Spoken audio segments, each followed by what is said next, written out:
এই যে টেবিল, এই টেবিলের মধ্যে আমাদের নতুন করে কোনো টেবিল ইনসার্ট করতে হবে। সেই ক্ষেত্রে আমরা কি করব? সেই ক্ষেত্রে হচ্ছে, যদি আমি মনে করি যে ডি এর পরে আমার আরেকটা টেবিল লাগবে, আরেকটা কলাম লাগবে, তো আমি জাস্ট এখানে রাইট ক্লিক করব। এই ঘরে রাইট ক্লিক করব। রাইট ক্লিক করার পর দেখেন ইনসার্ট, ইনসার্টের পর দেখেন insert columns to the right.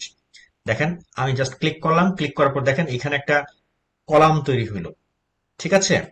একইভাবে আমি যদি ডি এর পরে, ডি এর আগে অর্থাৎ সি এর পরে যদি আমি মনে করি যে এখানে আমার একটা কলাম লাগবে, তো আমি জাস্ট এখানে ক্লিক করব। ক্লিক করার পরে ইনসার্টে দেব, এরপর দেখেন insert columns to the left. তাহলে বাম দিকে আমার দুইটা কলাম, বাম দিকে একটা কলাম, ডান দিকে একটা কলাম তৈরি হলো।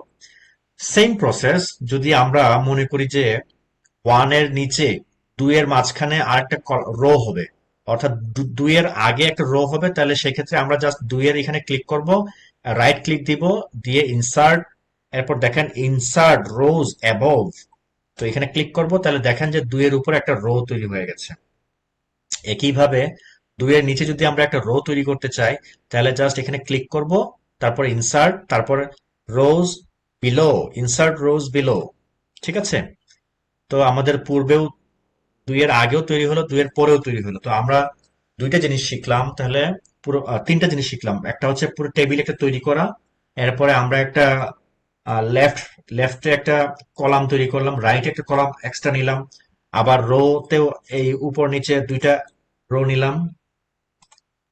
তো এই ছিল আমার টেবিল। এরপর যদি আমরা কোনো কাস্টম টেবিল করতে চাই, অর্থাৎ আমি জাস্ট এখানে একটা ক্লিক করি, ক্লিক করার পর দেখেন, আমি জাস্ট এটাকে আবার সরাই ফেলি। এখানে জাস্ট কাস্টম টেবিল হবে, অর্থাৎ আমি ইনসার্ট টেবিলে ক্লিক করব, এখানে আমাদের পছন্দ মতো নিব, এখানে ক্লিক করব, এখানে মনে করুন যে আমি 12টা দিলাম, 12টা কলাম হবে, রো হবে মনে করেন যে 4টা। ঠিক আছে? জাস্ট এখানে 12 লিখলাম এবং কলাম রো লিখলাম, এরপর ওকে। তাহলে দেখেন আমার পছন্দ মতো আমাদের টেবিল তৈরি হয়ে গেছে। টেবিলটাকে আমরা এবার একটু কাটাকাটি করব।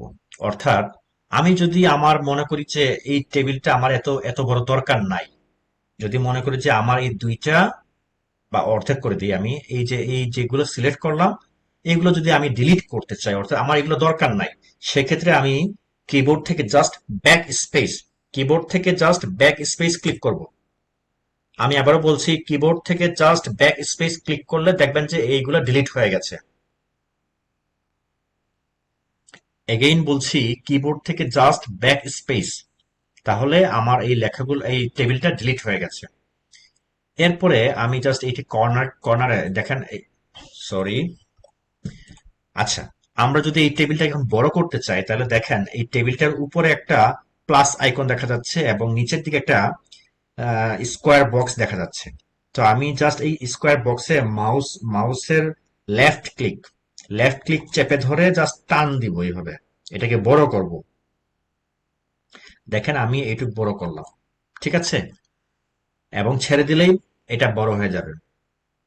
তো এইটা হচ্ছে বড় করার নিয়ম, অর্থাৎ টেবিলটাকে ইনক্রিজ করার, বড় করার নিয়ম। আবার আমি যদি টেবিলটাকে ধরেন যে আমার এই দুইটা রো মার্জ হবে, অর্থাৎ দুইটা রো, এই দুইটা ঘর এক হবে, সেই ক্ষেত্রে আমরা জাস্ট এখানে সিলেক্ট করব দুইটা ঘর। সিলেক্ট করার পরে আমি জাস্ট এই এই সিলেক্ট করার অংশটার উপরে মাউস থেকে রাইট ক্লিক চাপ দিব, রাইট ক্লিক চাপ দিব, চাপ দেওয়ার পর দেখেন এখানে একটা মার্জ সেল নামে একটা আছে, মার্জ সেল। তো এই মার্জ সেলে ক্লিক করব। ক্লিক করার সাথে সাথে দেখেন এখানে যে ঘরের ওয়ালটা ছিল বা লাইনটা ছিল, এটা চলে গেছে। সেম প্রসেস, আমরা একটা রো করলাম, এবার আমরা একটা কলাম করে দেখি। কলামে জাস্ট সিলেক্ট করলাম, এরপর এই যে রাইট ক্লিক দিলাম, রাইট ক্লিক দেওয়ার পরে এই যে মার্জ সেল। তো এইভাবে মার্জ সেল করতে হয়।